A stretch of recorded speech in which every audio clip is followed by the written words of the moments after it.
Okay, so we are on chapter 27, Contradictions and Deceptions. And just to recap what I said last week, and I think is significant.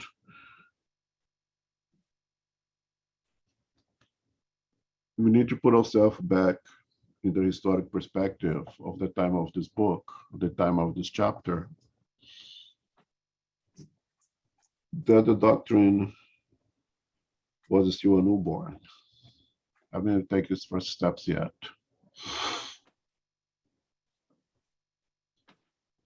This book is the second book of the codification. That's how much information we had in regarding to this philosophy, to this science, to these moral teachings. Well, the moral teachings was there already. The moral teachings comes from Christ.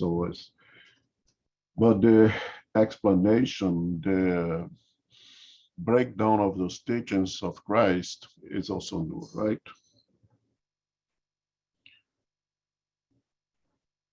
Every new science, every new doctrine will generate questions, will generate contradictions, and this is health. It is health for that new science, for the new doctrine itself.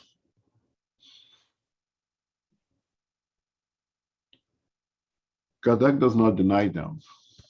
Does not deny the contradiction, deceptions, and just to explain here, it comes from the spiritual world. The things that individuals have read, they came from the spiritual world, and they see that there are contradictions. Some spirits are saying A, other spirits are saying B, or the spirits are saying C, and those who are perhaps seriously trying to understand, and those who are just trying to be contrarian or just oppose it, will present us the contradictions and present us the contradictions maliciously, if they're just opposed to it, period, or with a true interest over those who are really a kind of, I want more reasons to truly believe in this. Kardec does not deny those contradictions. Kardec contest, discuss with those who are seriously interested. You see that some of the questions can only be made by someone who actually read some about it. You know, and we see in that book, the little book of Spiritism, what is Spiritism, the Kardec states like clear, he does not seek to waste time with those who just seek to oppose without not even know what they're opposing. But for those who take the time and put the effort to read some of it, to pay attention to some of it, Kardec is more than willing to discuss. And he dedicates this chapter to try to explain some of the contradictions, the deceptions that indeed happened. This is not an invention. And again, come from someone who shows some interest, they do deserve an answer. They do deserve a response. And just for clarification of what we already read this before, we see that most of the contradictions are not real contradictions on the fundamentals. They are mostly in the little details of it. And most of those details of it have not been fully explained because, again, it's only the second book. We didn't have the rest of the books. We didn't have the complementary books. So perhaps some of us will read those things and say, but this is so basic. Maybe for some of us, after had read all the books of the codification, I've had read, the André Luiz series, I've had read a little bit of Emmanuel. Perhaps some of them we find this a little bit basic. I hope that's the case. That means that we're doing our homework. I find some of them very interesting to discuss. And well, let's start our talk so we can talk about it now. So we stopped on item 301. And again, those are mostly questions the Kardec created himself, or he picked up from his works, trying to spread the doctrine, and find that those questions relevant, and place those questions the Spirit to answer to us. And some of those questions are so relevant, so important, that the answer comes from the Spirit of truth. We're not going to discuss here what is that. Anyone can do their own reading and make their own conclusion. So we are on item 8. Number 8. Of all the notable contradictions in spirit communications, one of the most striking concerns reincarnation. If reincarnation is a necessity of spirit life, why don't all spirits teach it? Don't you realize that there are spirits whose ideas are as limited with regards to the present as are those of many individuals on the earth? They believe that their current situation must last forever. Thus, they do not look beyond the circle of their immediate perceptions, nor do they worry about where they have come from or where they are going. They are nonetheless subject to the law of necessity. Reincarnation is a necessity they do not think about while it is not happening to them at the moment. They know very well that the spirit progresses, but how? That is a conundrum for them. So if you ask them about it, they will talk about the 7 heavens superimposed on one another, like the stories of a building. There are even some who will talk about the spheres of fire, the spheres of stars, the spheres of flowers, or the spheres of the elect. Thanks. Okay. So concerning reincarnation, I have said before that most of the contradictions is in regarding to details, but it's not a detail, right? Reincarnation is a significant foundation of the whole doctrine itself, right? It's not a little basic thing. What I'd like to suggest to us is when you read those questions, let's imagine that we are, I don't know, on the subway, on the bus, or in the park, reading a book that deals with reincarnation, reading this book over here. Someone sits next to you and say, "Oh, Spiritism ministry, I had something about this thing, but there's some craziness things that I can explain it to me." And somebody asks these questions. How would you answer? What would you say? Somebody says, in the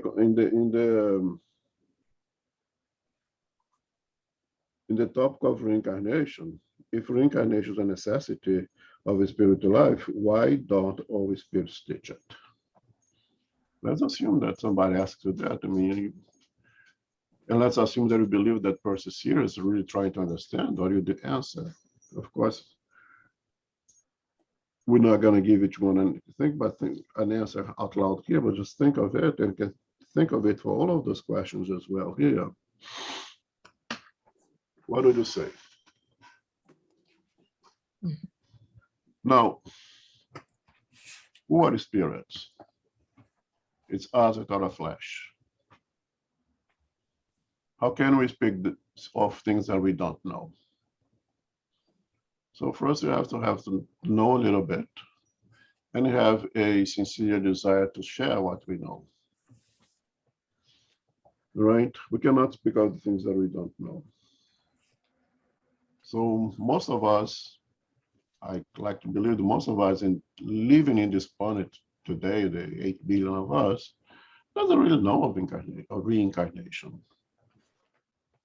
Why would it be that when we leave the physical world, go back to the spiritual world, we suddenly start to know it? We don't know, we don't know. And again, very often when we don't know, we just make up something. And very often, if we make up something, we're going to give erroneous answers, right? And why don't we know? We understand that you have reincarnated many times. Why don't we know them? If they do ask you this question, the same person, what would you answer, right?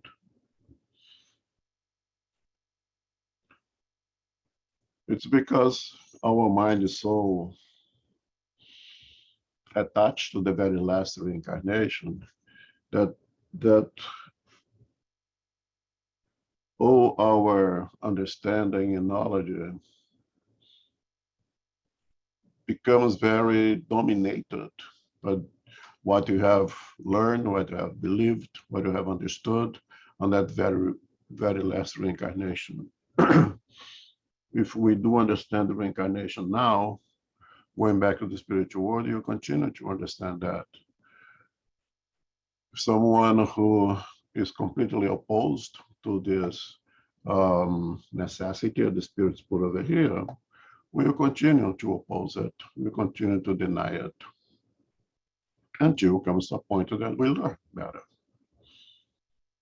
So one of the reasons is because our mind is very much dominated by everything that we learned, or in many cases that we unlearned on the very last reincarnation. That dominates pretty much our line of thought. Of course, we can overpass this dominance. We can go above, and we should.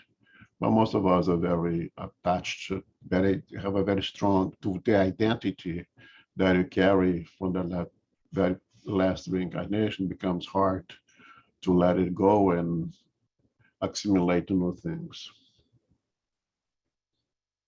And another reason that we would not know is because we don't care. And that's what the spirits are telling you. They believe that the current situation must last forever. Thus, they do not look beyond the circle of the immediate perception, nor do they worry about where they have come from and where they are going. Isn't that the reason that we incarnate here now? There's already no reincarnation, because we really don't care. I don't care where I come from. I don't care where I'm going. I'm too busy making my life real right now. I don't have time for this. When I get there, then I'll deal with it. That's the way most of us deal with it. Procrastination is a common vice that most of us carry.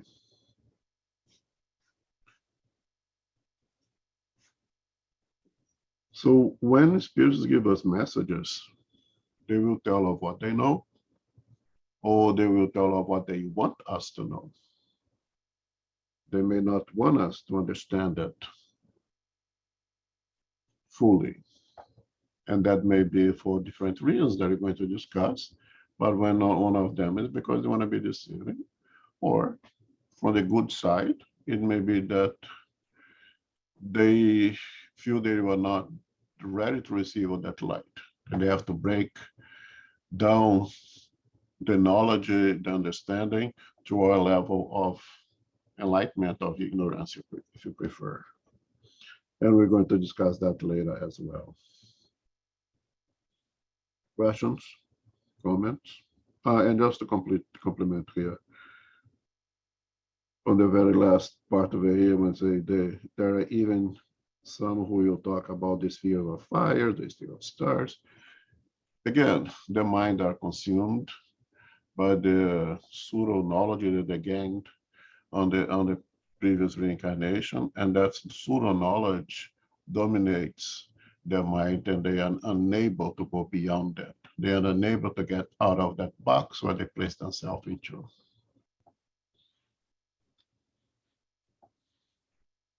Okay, now questions, comments? I think we can, only in this topic, we can spend weeks and weeks discussing, right? reincarnation. Absolutely. Because, as you said, it's a cornerstone of spiritism. So, so it's something that we can go deeper. But it's interesting when you mention the, if you talk to someone in the subway or something like that.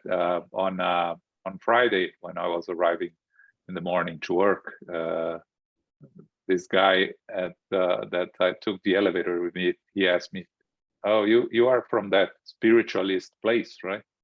I said, "Yeah." He said, "You believe in reincarnation, right?" I said, "Yeah, Really? we do." Yes. And then he said, "How does it work?" Oh my I told God. him, quickly, listen, this is the law of progress. We are always evolving. So, we believe in reincarnation as something moving forward, not as something, like the Eastern civilizations believe that reincarnation, you can reincarnate as an animal. But we have more information on the book that we leave there in the front if you want to take a peek. And he said, I already did. I already checked some things, but thank you very much. Very interesting. So you see, first, the book works there, right? Yes. Yes, it does. Second, that's what you said, right? When people are interested, they're going to look for answers, and then you spend some time. But most of us, I'll deal with that when I get there, right? That's the attitude of most of us.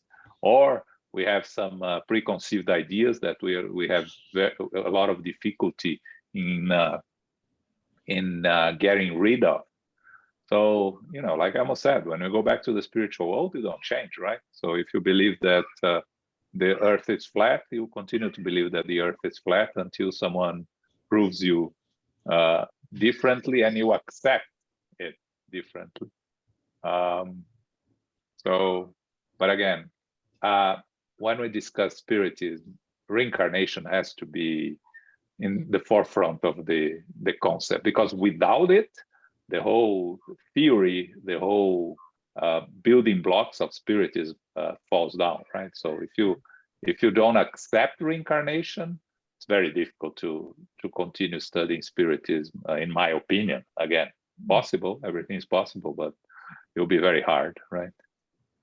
I think it's easier, if some other tenets of spiritism you may argue, right? Well, without charity, there is no salvation. That's one of the basic tenets of spiritism. But I understand you're not really fully accepting it and continue studying spiritism or doubting it. But without reincarnation, I don't understand how you can continue studying spiritism, right? Yeah. As I said, everything's possible. I seriously find it hard to imagine how someone could continue the study of spiritism without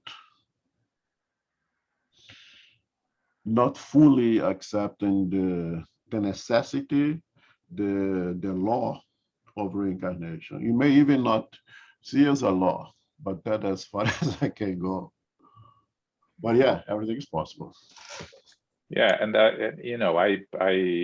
read some outside spiritists, some people that talk about reincarnation, and recently I saw someone talking that the reincarnation not as a full necessity until you reach perfection, like spiritism teaches us, but as something that after a certain point you no longer need to necessarily reincarnate, these theories, but they still discuss reincarnation, even if it's they have some misinterpretations of it according to spiritism.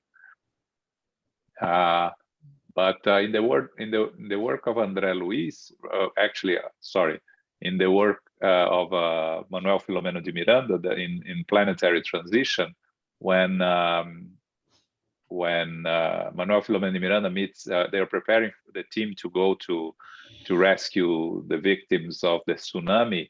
There is a Catholic priest, right, that is part of the team, and Manuel Filomeno de Miranda asked him, how do you reconcile your beliefs as a Catholic priest and the theory of reincarnation? And he answers that as you go back to the spiritual world, as you learn and you evolve, you change your views without really having to leave behind your core beliefs, in the sense of his religious beliefs. And I found that very interesting. Yeah, and I think the spirits of the truth are gonna cover exactly what you said, that the truth is the truth, and the truth will prevail. And as we progress, we don't have a choice but to embrace that truth, and we will. Sure.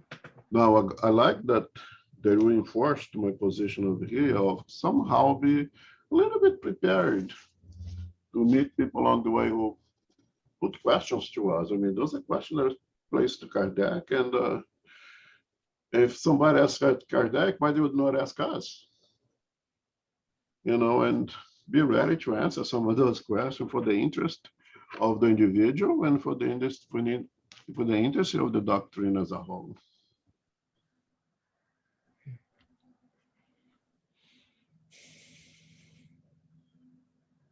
All right, next. Okay, number 9. We understand that little advanced spirits cannot comprehend this issue.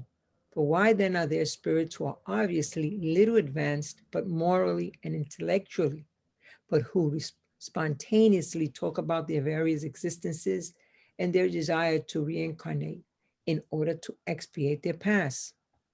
Things happen in the spirit world which are difficult for you to understand.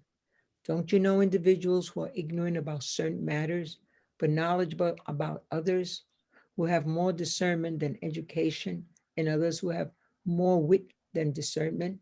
Don't you also realize that certain spirits like to keep humans in ignorance, and to do so tout themselves as teachers, taking advantage of the ease with their words are accepted? They seduce those who do not examine matters deeply, but when they're exposed to the light of reason, they do not keep up their charade for very long. Furthermore, you must take into account the overall prudence of spirits in the propagation of the truth. A light that is too strong and sudden is blinding, not enlightening. Thus, in certain cases, they may deem it proper to spread the truth gradually, depending on the time, place, and individuals. Moses did not teach everything that Christ would teach later, and Christ himself said many things that would only be understood by future generations. You speak of reincarnation and wonder why it has not been taught in certain countries. You must realize, however, that in a country dominated by color prejudices and with slavery deep rooted in customs, Spiritism would be rejected for the simple fact that it proclaims reincarnation. The idea that a master might become a slave and vice versa would appear outrageous. Wouldn't it be more worthwhile at first to accept the general idea, leaving its consequences for later?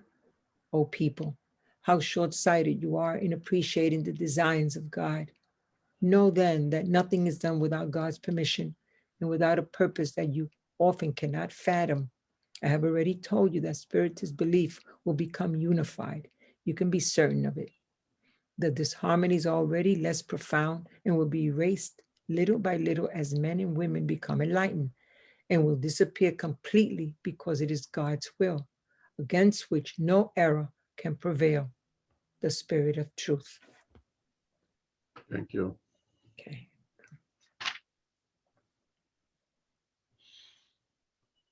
So that's another interesting question.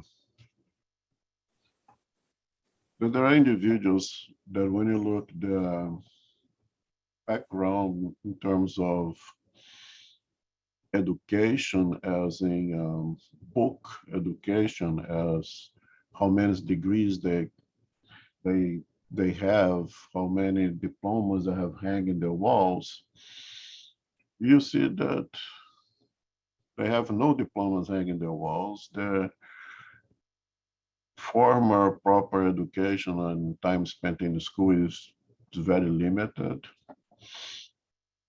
They don't know, they are not what you would considered in our society today cultured individuals. Once they go to the spiritual world, they don't become anything more than what they are. They don't become doctors of anything immediately. Doesn't happen. And yet they are able to provide answers regarding reincarnation with tremendous amount of understanding. They're able to talk about past lives. They talk about the necessity of reincarnation. They able to talk about the preparation for the next reincarnation of him or herself. How you would explain that?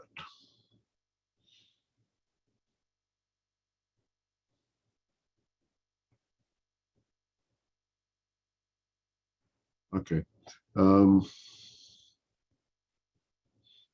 Lost my line of thought here. That's okay. Four things that I have to consider is something of that raw intelligence, someone who may not have the opportunity to sit on a school bench for many years, did not have the opportunity to attend, not even high school, did not have the opportunity to attend college for whatever reasons, but display an ability to understand a thing that one would consider to be above what expected of those individuals. Of course, nothing happens gratuity. No, there is no favoritism. God does not give to one and did not give to other. So these are things that we have conquered along the way through multiple experiences, through multiple reincarnations that allow us to have that ability of reasoning, of reach conclusions, of be good at problem solving that are perhaps beyond what would be expected from the formal education.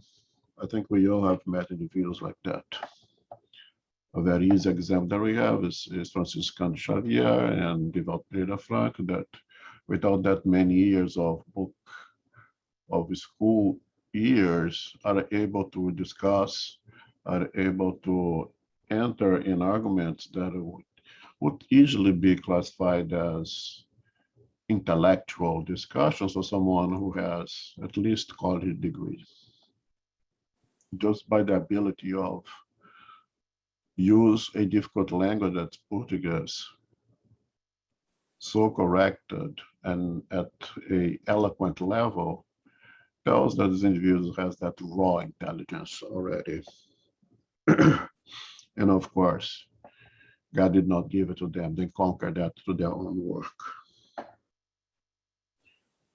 And another thing to consider is the humbleness that allows them to be open to receive knowledge and understanding. Again, we all are reincarnated so many times, right? At least you can assume that. Why don't we all? Even if I grew up in an environment that absolutely rejects the idea of reincarnation and spend all my life here with absolutely rejecting and saying it's not possible. I have reincarnated many, many times. Why can't I go back to the spiritual world, free of the limitations of the physical body? I can't be more open to it. Because again, we allow ourselves to be dominated by what I have, these misinformations of this present reincarnation. And once we place ourselves inside that box, only we can get ourselves out of that box.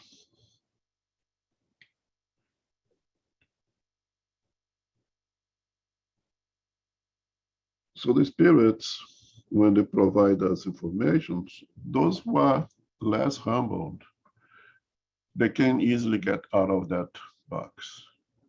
is our pride that places us inside of that prison. And upon getting out of that box, we receive information that allow us to get to know a little bit of our previous incarnations, as much as it worth it for us, and can participate in the next reincarnation. And once we receive messages from those spirits, they will speak about it. Even if by researching who were those spirits when they were incarnate, you'll see that individuals that did not have that much of knowledge, but they were able to get out of the box and bring those knowledge for us. And there are those who, again, very important, maliciously does not want us to know. They wanted to, in a sense, fool us.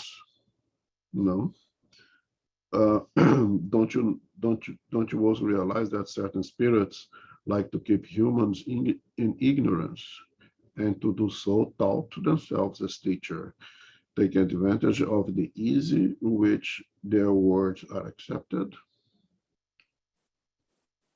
Those are like car salesperson who wants to sell you a lemon and present that lemon as the best possible buy that you could have. Fantastic car that has, you're gonna know as a beautiful car, is a great deal for your money and this and that. And then drive for 1 week and breaks down and you can never fix it again. They have their own agenda. They have their own self-interest, and they don't care about you. There are spirits like that sells us falsehood for the personal information, and for whatever their purpose, to keep us ignorant of the reality of our spiritual reality. They'll do in all the dances, give falsehoods about reincarnation, misguide us for their own personal interest. That's from the malicious, evil side of it. But there is also from the good side of it that I spoke before, that too much light can be blinding. That if you are not ready to receive the whole information regarding reincarnation, enlightened the spirits will not lie to you, but you provide to us what is useful, what is helpful to us at our stage of moral and intellectual progress. Again, the common example is, you're going to explain human reproduction in accordance to the level of understanding of that person you're speaking with. To a 5 years old, we will say X, and X is true, but it's not the whole truth. For the 10 years old, we will explain X plus Y, because now they are able to understand the Y, but it's not the whole thing yet. And as you mature, you get the whole X plus Y plus Z plus delta, which is the whole truth about human reproduction as we know it. Because I can only pass what I have, right?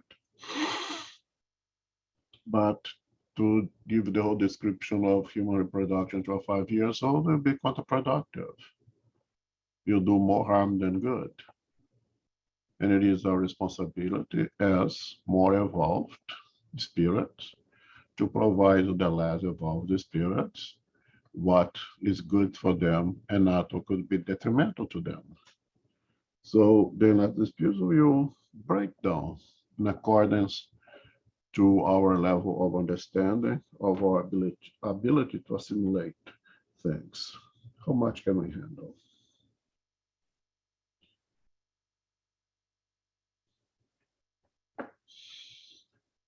You use the example here of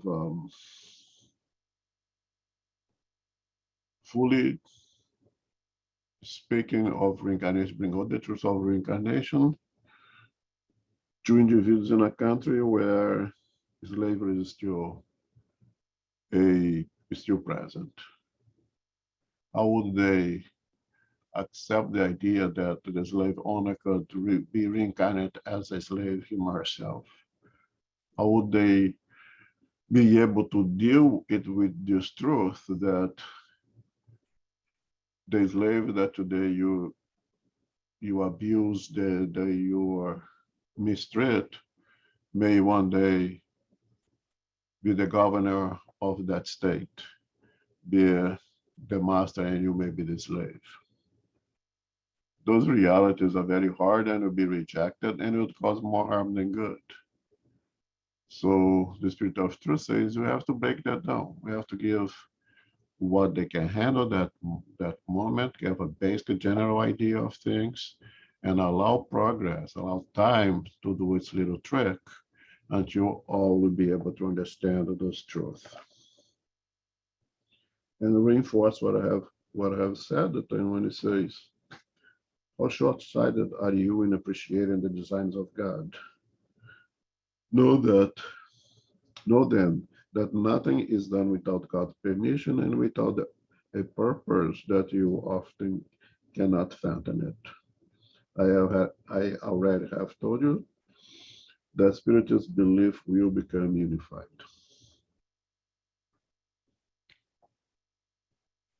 In order for it to become unified, we need to mature, we need to grow to be able to receive all the informations that allows the unification of this thought. And by unification is a good word here, as John has said. A Catholic priest will have to accept the truth of the incarnation, but does not have to become a spiritist. They can remain as a Catholic is. I don't think God or Christ really cares. If the Muslim, the Jewish, the atheist, the agnostic, the Protestants continue carrying that label on their forehead, because it's just a label. The truth is the truth. And when we mature and evolve, it will be impossible to reject, to deny. The idea of reincarnation will be a commonplace, even if we choose to carry that label in our forehead.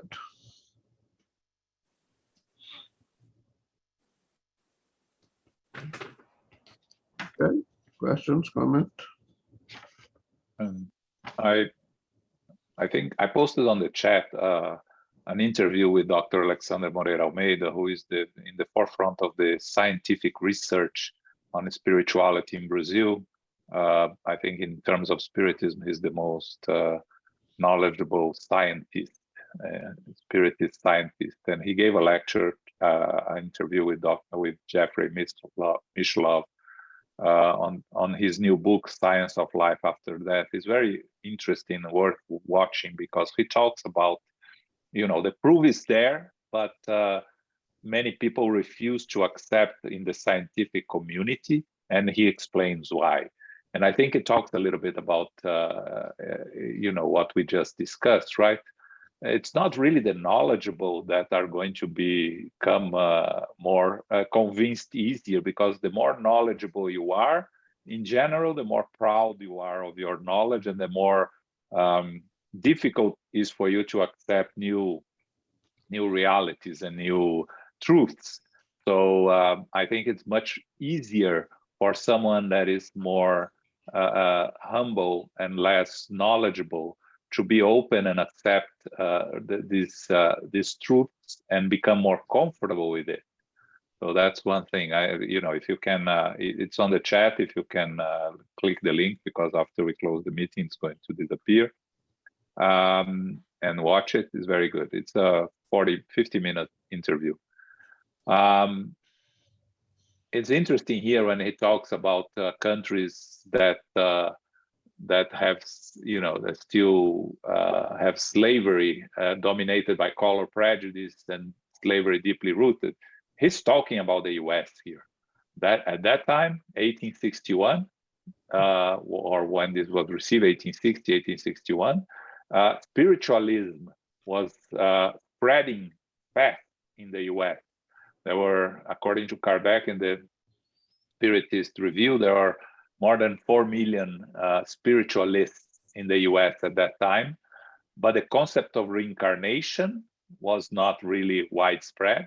And still today, you don't have the concept of reincarnation amongst the many spiritualists at that time because of slavery. And you can only think of today. If you go to any fanatic of any religion, the Muslims, the Jewish, the Protestants, the evangelicals, and try to tell them that if they continue their fanaticism, they are going to reincarnate exactly on the opposite side of what they are fighting against. The Jewish being reincarnated as Muslim, a Muslim reincarnated as a Jewish, the Protestant, the evangelicals reincarnated as what they are fighting against.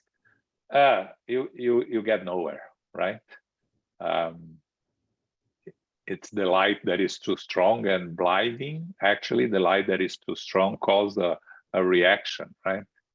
And I was thinking on this, the light being too strong. I was thinking on a hypothetical scenario, right? Sit with Albert Einstein and ask him to explain to you the theory of relativity, right? You are going to end up with a headache and not understanding anything that he says, right? So that's the light that is going to blind you, for most of us, of course, not all of us. But I think that's what Kardec is telling us, the spirits are telling us, and what's important for us to understand is in this concept of the reincarnation as something that it's the truth. It will become prevalent. 30% of Americans believe in reincarnation, according to the latest poll that I read, but still the vast majority, maybe 29.9%, have no idea how does it work. So when Spiritism starts spreading and teaching, people will learn and get more comfortable. But this 30%, when they go back to the spiritual world, they're ready to learn that reincarnation exists and how it works, right? Because they already believe in it. So it's already the first step there, right?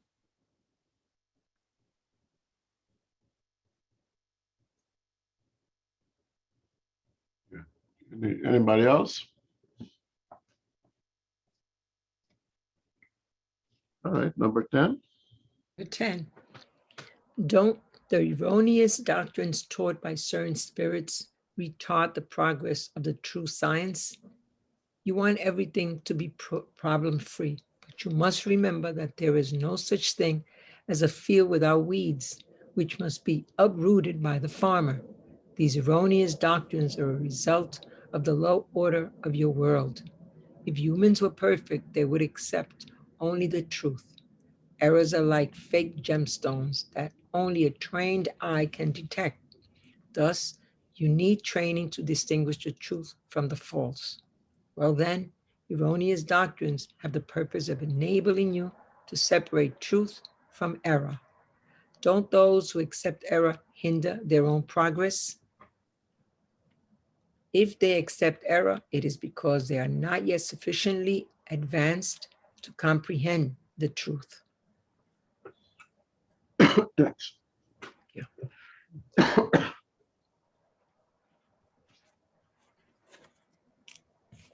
Don't the erroneous doctrines taught by certain spirits retard the progress of true science? If we be absolutely objective, and if you have to give a yes or no, period, I think everyone would say yes to that question, right? Mhm. But if you go back to Jesus' parable of the wheat and the tares, remember that parable in which Jesus told the story of a good farmer have prepared the soil and have planted good seeds of wheat in the field, and in the middle of the night someone went over there and planted some weed, some tares that goes along with that. one of the servants, one of the workers for the farmer, haven't noticed that when there was two little baby plants on the field, and told to the farmer, to the master, let me go and remove all the weeds. And what the answer from the farmer was, no, do not do it yet right now, because by doing so, you're also going to remove the good wheat, the good plants as well. Allow them to grow, and when it's time for the harvest, you'll be able to easily separate the wheat from the tares. And then we're going to remove the tares and select the wheat. This is the answer from the spirit sphere.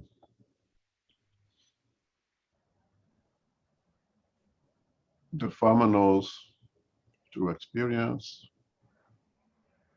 how to proceed. The spirits know through experience how to proceed. We, in our eagerness, in our lack of an experience, you are ready to go to the field and start to pluck everything that is not the good wheat and remove them. Not understand that some of those weed, they look so much like the wheat, there is a good chance that we are going to remove the good wheat along with the bad ones. There is a good chance that we're going to step all over the place and and destroy the whole field by doing so. So the wise thing would be to let it grow. Once they grow, they mature, they will differentiate itself and become easily to separate them. Very eloquent, very smart. Think of this for the farmer. And you see here how the teachings of Christ is so perfect for our daily lives. Not something that belongs to the church, but it belongs everywhere that you go. We know all our activities.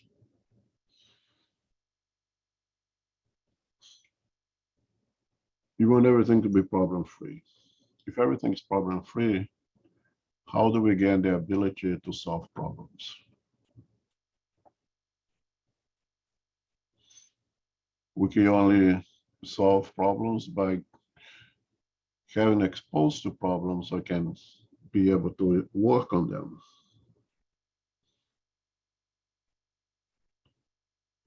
Errors are like fake stones that only a trained eye can detect. If someone bring to you a ring that is zirconium, one that is, I don't know, a 2 carats diamond, or whatever it's 5 on the one that's 10, or would you be able to tell the difference? I won't.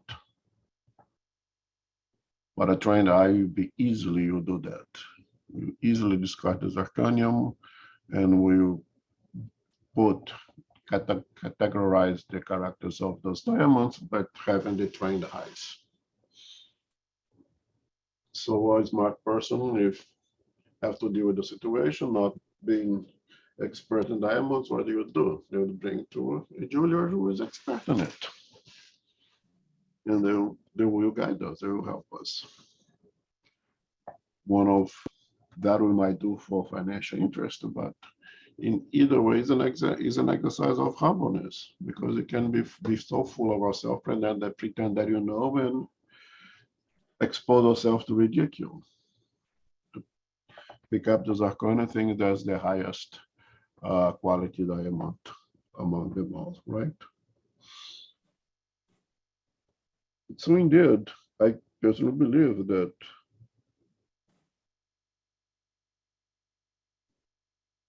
the erroneous theories, the erroneous doctrines out there somewhat delay the progress.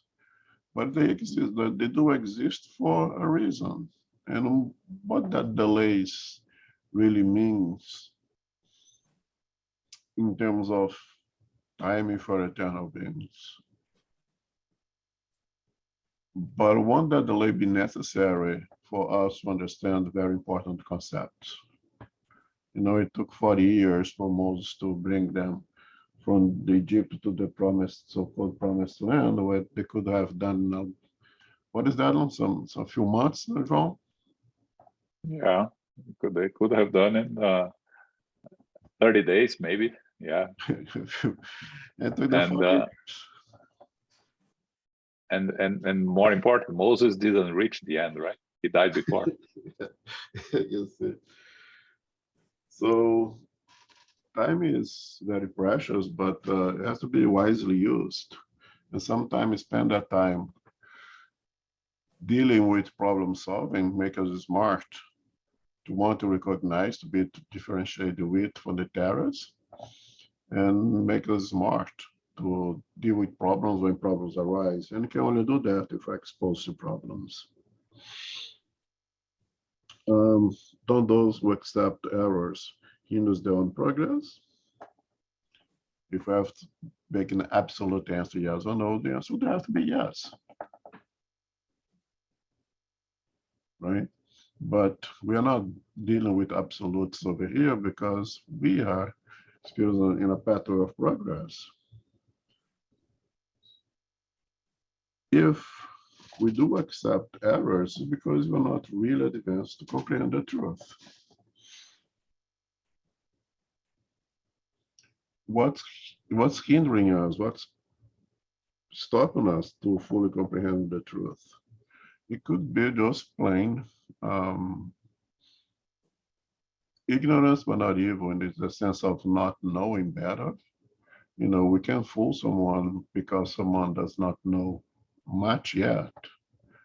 You know, I could sell that zirconian stone, saying that it's a very high character diamond for someone who does not know anything about it.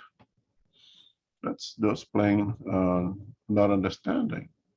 But in it, what does it reveal? It reveals the pride. I'll say, okay, I do not know about diamonds. I'm gonna bring this stone to someone to give him the proper, to tell him what this is. We must exercise someone for that. So what really hinders us to know the truth is one,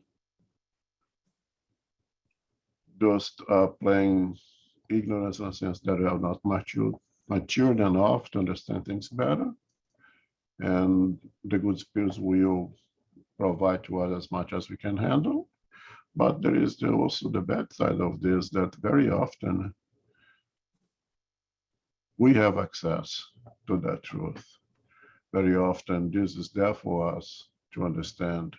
And we do not know because we are very proud, so full of ourselves that we don't open ourselves to no knowledge, because materialism prevent us to put enough time to understand the truth of this spiritual life, of moral life. So we hurt ourselves very often, more than we should. And yes, we do delay our progress, but it's self-imposed most of the time.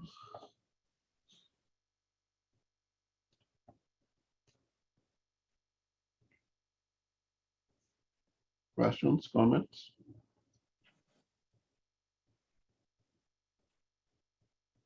Yeah, I think that this answer, if they accept errors because they're not yet sufficiently advanced to comprehend the truth, we have to think about the present days, right? The controversies that we have, the radical positions on one side or the other, and people that the followers, right, who are not yet prepared to deal with the truth, right? Because they are not yet sufficiently advanced, and our role is to try not to get caught in these differences one side or the other, and to rise above and to understand and accept the imperfection of these spirits that are still struggling to understand and comprehend the truth, right? But it's a challenge. Yeah, and And again, they're not ready yet. Well, why they're not ready yet is because they reject, because they're too proud to leave that box and open themselves to new understanding, because they are so enclosed inside of their own prejudices. It's hard for me to imagine that 2022, most of us are not really being exposed to little pieces of the truth, but continue to reject it because we do not open ourselves to them. We are not able to come out of that cocoon called pride in which we enclosed ourselves. Yeah, but sometimes, the fanaticism blinds us. Yes. I read a story this week that I found it shocking that and it talks about the fanaticism and the blindness, right? This woman was talking about her father and her brother that both died from COVID. They refused. The father refused to take the vaccine. Didn't believe in science. Refused to be taken to the hospital because he didn't believe that it was true, and ended up dying at home. The brother that followed the father in the beliefs refused to change his opinion. Also, he got sick, got taken to a hospital, ran away from the hospital, ended up dying at home because of refusing to accept COVID and the vaccine and everything. And the woman, she was writing that that's not the father and the brother that she grew up with. She doesn't understand when they got so paranoid and refused to accept science. So you see, it can happen to everyone, and it can be very very serious. I imagine those two waking up in the spiritual world, right? What's going to take for them to change their views and their opinions? I don't know. Can imagine that. Can even imagine this, but it'll be great to have a sequel of Heaven and Hell. Yeah, exactly. Yeah, but you see in Heaven and Hell, you brought a good point, right? There are the hardened spirits there that are there in the spiritual world and refuse to accept the reality, right? Yes, absolutely.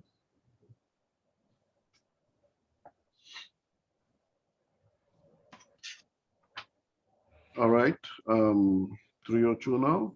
Okay. 302. While awaiting unification, each one believes he or she possesses the sole truth, a delusion that deceptive spirits never cease to exploit. Upon what can impartial and disinterested individuals base their judgment? The purest light cannot be obscured by any cloud. The flawless diamond is the most valuable. Therefore, judge spirits by the purity of their teachings. There will be unity where good has never mixed with evil. That is where humans will be connected by the very force of the circumstances, for they will realize that there is where the truth is to be found. Notice that the fundamental principles are the same everywhere. They must unite you in one common thought, the love of God and the practice of goodness. No matter what path of progress is intended for souls, the final objective is the same, as well as the means to reach it. Practicing goodness. There are not two different ways of doing so. If crucial differences arise regarding the very foundation of the doctrine, you have a sure rule for praising them. That rule is this: the best doctrine is the one that best satisfies the heart and the reason, and has the most resources for leading men and women toward righteousness. I can assuredly tell you that is the one who shall prevail, the Spirit of truth. Continue, please. Okay. The following causes can give rise to contradictions in spirit communications, the ignorance of certain spirits, the cunning of little evolved spirits who, out of malice or evil, state the opposite of what was said by some other spirit, whose name they have usurped, the will of the spirit itself, who speaks according to time, place, and persons, and who may deem it proper not to say everything to everybody. The insufficiency of human language for expressing the matter of the incorporeal world, the insufficiency of the means of communication, which do not always enable a spirit to express its entire thought, and finally, the interpretation that each individual may give to a word or an explanation according to his or her own ideas, preconceptions, or point of view regarding the subject. Only study, observation, experience, and the absence of all vanity can teach us how to distinguish these various elements. Okay. Yep. Okay, so we know that unification will happen, period. That's what the spirit of truth has told us. It will happen because that's the will of God, and the will of God will be out, period. A little bit of blind faith, or we can reason on that and reach that conclusion, use intelligence and not using blind faith. But I would accept that perhaps there is a small percentage of blind faith on that. But I'll start with that statement, that fact, that unification will happen, period. And by unification means that all the different sects of all the different doctrines, all the different religions, all the different philosophies of all the different social work, social studies will eventually reach that conclusion. And conclusion say reincarnation is a necessity, reincarnation is all. Let's assume that that is one of the many, right? Truth. And eventually all the truth will be united on all the truth. Because facts are facts. And if one day the smartest people on earth, the most eloquent thoughts on earth have figured out, have understood the sun as being a little hole in the sky that at one point it would open and the light would shine out, and at a later point it would close up and then it would become night.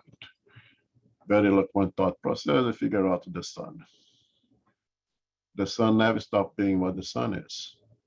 The sun never stopped being the star that it is, of a small little tiny star, regardless of what we have understood. Eventually, science brings that full knowledge of what the sun is, and eventually we're all going to reach the truth. We're all going to come to the realization they understand beyond belief and beyond doubt that reincarnation is one of the natural laws.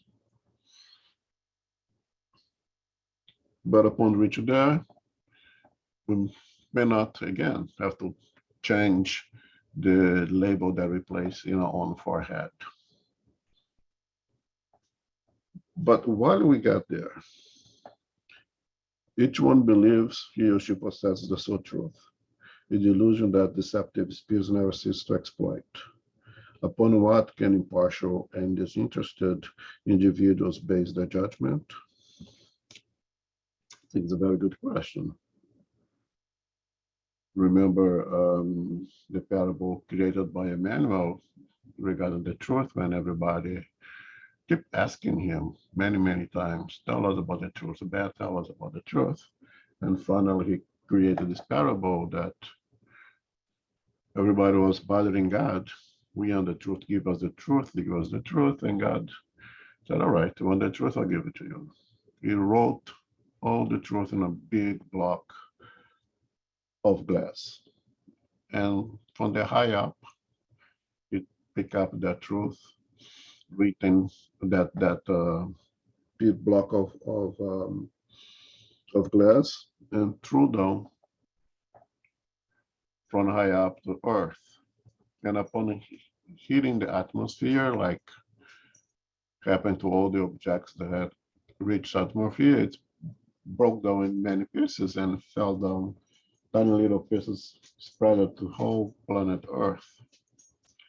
And the problem is that now each one of us find a little piece of that truth, a little tiny thing that can hold that we have in our hand, and we say, here I have the entire truth in our hand, in my hand.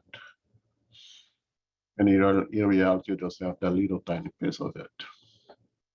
But in our pride, we believe that we have the whole truth in our hand.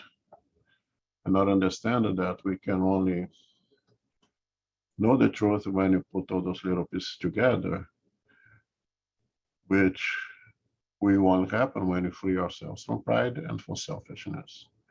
For as long as I close my hand with that truth, I say, this is my truth, and I'm not gonna share it with anyone.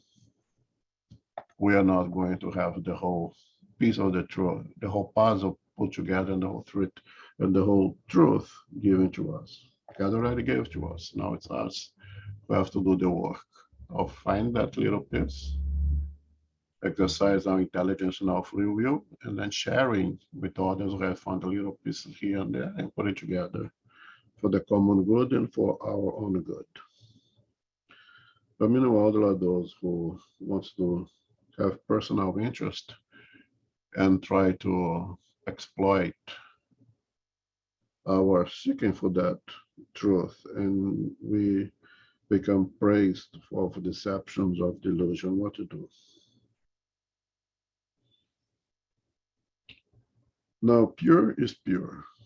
The purest light cannot be obscured by any cloud. Pure is 100%. Otherwise, it's not pure. Okay. You cannot, pure is not almost pure. Almost pure is almost pure, right? It's not mostly pure. It's better than nothing, but it's not pure yet.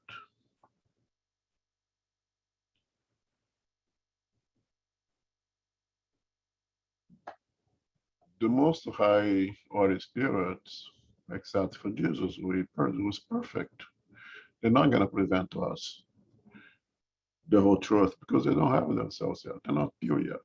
They may be almost pure. They may be almost pure. They may be 99.9, but it's still not 100%. But there are those who will present us a truth that it's not it. They'll give us zirconium and can say that it's diamond. Yeah, it's brilliant, it's pretty as diamond, but it's not. They're different. How are we going to make our decisions to take or not to take, to accept or not to accept it? We follow the teachings of Jesus. Jesus did not say that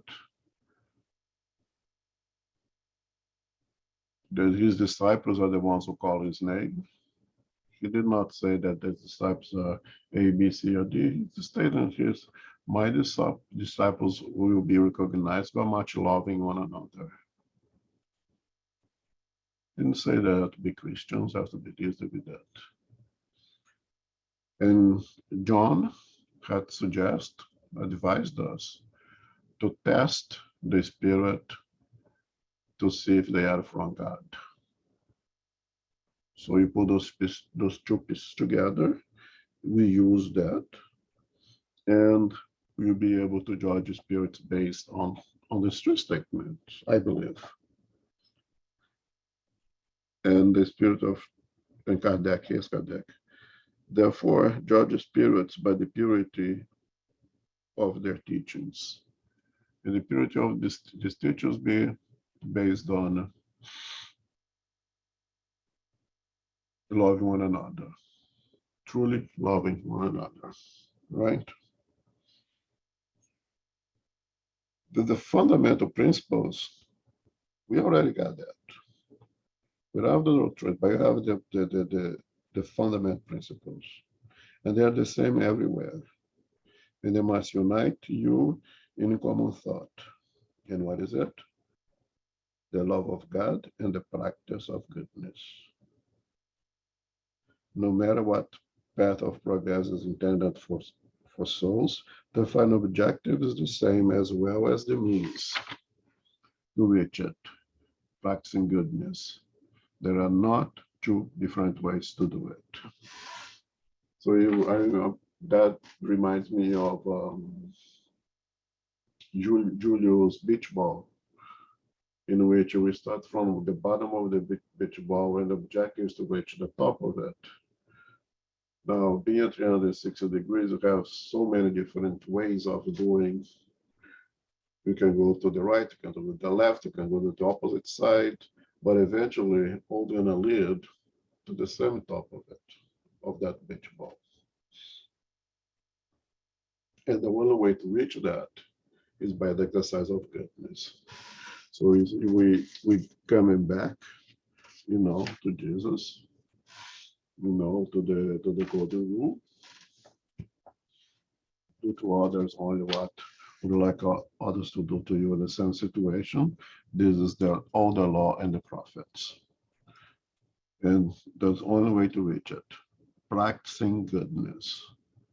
Not studying it, not believing it, but practicing it. That's the commonality. That's why it makes us all equal, what we do. Because you may all have all kinds of beliefs and anything, but beliefs are just beliefs. Unless you put them to action, they means nothing.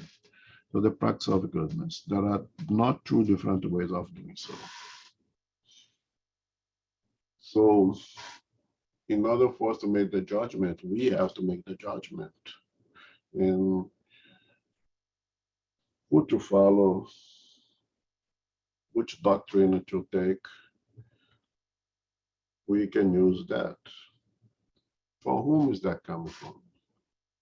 What is that individual doing with the knowledge that he says that he or she have? Isn't the practice of goodness? Yeah, then I can take it. Even if I don't see the immediate results of it, my reason to follow this individual is because it's in guidance, it's in line with the teachings of Christ. My disciples will be recognized by much love one another. So I don't care which religion you practice, how you dress, the color of your skin, which country you come from. It is your action that dictates what you are. Practicing of goodness, there are no two different ways of doing it. And again, the best doctrine is the one of the best satisfies the heart and the reason. Very important here.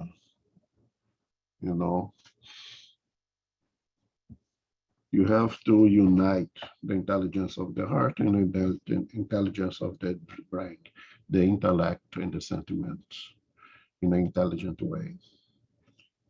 And has the most resources of leading man and woman towards righteousness.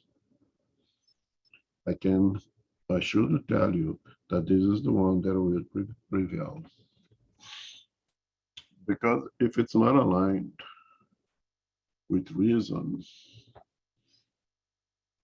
science may come eventually and prove that it's wrong. And what is the suggestion of Kardec? If in our book you find anything that science proves, and then the word proves is very important. To be wrong, correct the book, and follow science. But then the word prove is very important. Science may suggest, may lead to, that's not a proof. But once the proof is there, we correct the book and we follow science. Because that's when that we can, because that's the doctrine that we'll face. Science at all epochs of humanity. Because we believe in science, we make the corrections. We understand that we are imperfect, therefore our doctrines are imperfect. And if anything it's wrong, correct and follow. Therefore, now we are free to accept the existence of dinosaurs on Earth at one point because science showed that to us. We are not buried in that cocoon that say, I do not believe because it's not in the Bible. Well, too bad. Eventually, we're going to have to get out of that cocoon, you understand, and follow science. And then there is a comment of Kardec. Again, I'm sorry, it was Kardec, that's from the Spirit of Truth. Okay, and then the comment here with a small letters, that is the comment of Kardec. That is basically summarizes the whole problem of contradictions. That these contradictions of the spirit communication, the spirits in communications in mediumship gives to us, indeed exist, but you have in Genesis, have causes, and the causes usually are one, just by the plain lack of knowledge. And unfortunately, we have that difficulty says, I don't know. Sometimes we don't know, but somebody has something, so you make up a story, pretend that we know, and you give wrong information. Or we receive the wrong information and pass that false information along without verifying it. Or come from plain malice, and the malice of spirits who does not want us to know. And with that, there's the element of fraud, in which a spirit out of malice wants us to believe in falsehood. And one of the methods very common is they use recognizable names of individuals that deserves our respect and consideration, and give us those false informations using the name of those individuals. So as spiritists, we carry the name Allan Kardec is very important to us. So someone, you receive a message, and the spirit say that it's come from Allan Kardec. So in our spirit center, one of our meters receive a message in the body of psychography, and the body is signed Allan Kardec. Well, is it possible? Yes, of course it's possible. Assume that Kardec is still in the spiritual world, or even if he's discarnate, he could provide communication. But is it indeed Allan Kardec? We're going to have to pass it to analysis. And the first thing is it compatible with what we know of the writings of Kardec? Is it compatible with the eloquence of thought that we expect from Kardec? Does it have an historical content that can be verified in the history books? We do all that complete analysis, and if it's Kardec, we take and we use it to the best of our abilities. But if it comes with absurd ideas that contradict science, what science had already proven to be fact, we already discarded. It's not Kardec. It could not be Kardec.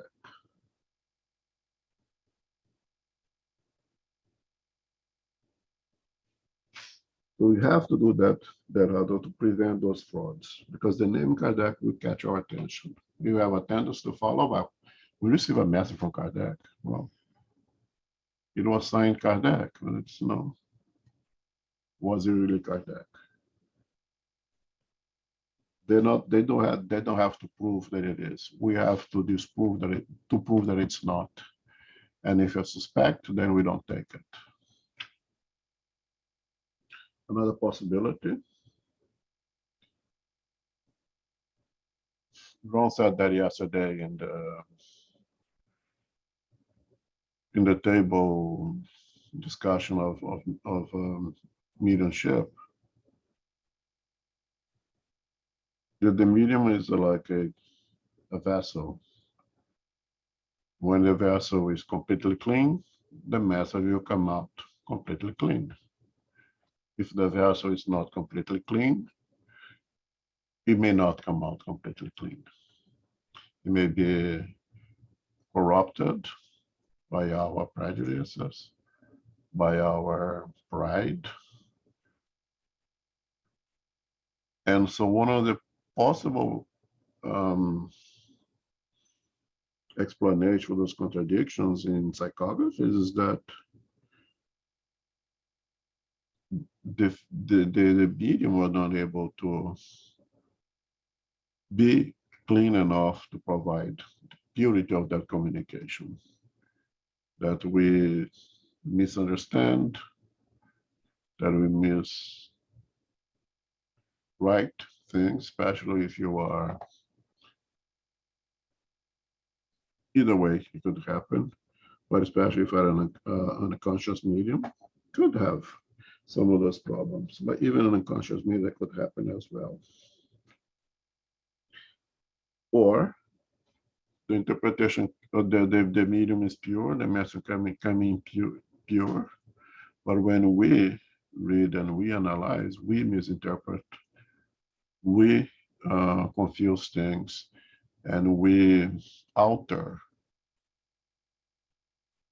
due to our misinterpretation what the communication really is. So a contradiction does happen, it exists. Kardec does not deny connect, but they have some causes, and those causes are preventable. Just as long as we follow the guidelines that is in this book, we will be able to separate the wheat from the tares when the time is right.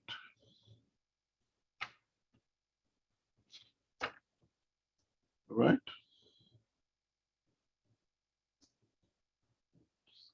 Any comments? It's 12:24. Yeah, we better stop here, right? I'm on leave deceptions for next month. Yeah, I think so, because it's not going to be only 6 minutes. Yeah. And it's an interesting subject, deserves more time also. Yeah. Okay, any comments, questions? Time that we have left.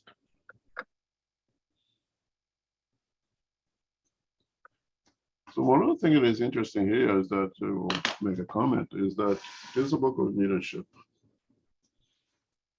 Throughout the chapter, we didn't even talk at all about leadership, right? But it is so significant because it deals with the philosophical aspect of the doctrine. It deals in the philosophical aspect, in the practice of leadership. And in the general practice of leadership as being the ostensive medium, him or herself, how do we use it? And that was well discussed yesterday in the panel. Now, the very important is how we receive those messages from the spirits through those mediums. What is our responsibility dealing with those messages? How do we deal with those contradictions? How are we careful to protect ourselves and to protect the doctrine as a whole as well? So the topic that was perhaps relevant at the time of the book was written, where it did not have much information, is perhaps even more relevant now. Perhaps, as I have said before, those at that time, 1850s, could use ignorance as an excuse. Can we, especially as web spiritists? So I think it's important that we read those things. And again, for each one of those questions, let's imagine that we are out on the streets and somebody put us those questions. What would be our answers to it?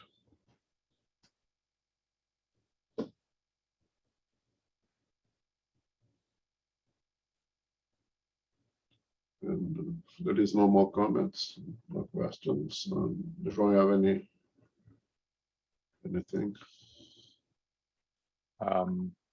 So for those that can that understand Portuguese, the lecture by Divaldo closing the 10th World Spiritist Congress is today at 2 p.m. on the International Spiritist Council YouTube and other YouTube pages.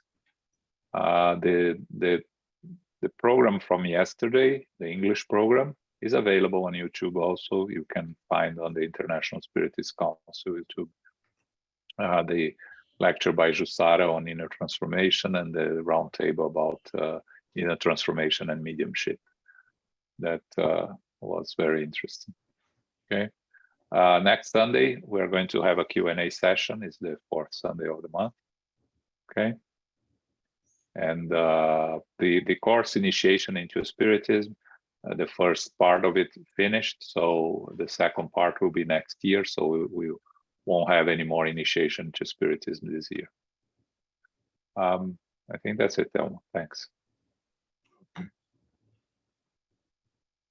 So Carol, can you make a final prayer, please?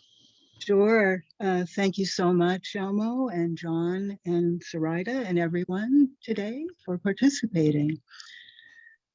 Infinite Creator and Supreme Intelligence, we give thanks for being together today as brothers and sisters for our studies of the Medium's book. The spiritual benefactors and good spirits will assist us with our moral and intellectual development and evolution. However, we know now that reincarnation is one of the natural laws. As our spirit advances, we will have the knowledge and understanding of the reincarnation process. Truth will prevail in perfect, right, divine timing. And as we progress using our free will and using investigation and study through our reason and through our hearts, these will create alignment with the unifying factors. Science can and will indeed assist us in this process. We are grateful to be together today, and we give thanks to our spiritual benefactors and the good spirits and the mentors who are helping us, who are guiding us, who are providing the inspiration for us to evolve and to move forward. May we continue with our prayers, with our studies and mindfulness throughout the week. And may we receive the love, light, and peace of Christ within us, within our minds, within our hearts. We offer our prayers now deeply for those globally who need assistance through our prayers reaching out to them and with the assistance of the spiritual benefactors guiding them in their process. May the suffering be lessened for those in the spiritual world as well and in the physical world. Many needs are being met as we offer our prayers and our assistance. May we go safely now, humbly ask for protection as well as we return to our family, friends, loved ones, and co-workers, for we are never alone. And may we bring the goodness and our energetic involvement with them to them directly. May they be inspired, and may the seeds of knowledge of reincarnation go forth as well. We close now our meeting, and we remind ourselves to be beacons of light. Go forth now in peace, in love, and in gratitude. So be it.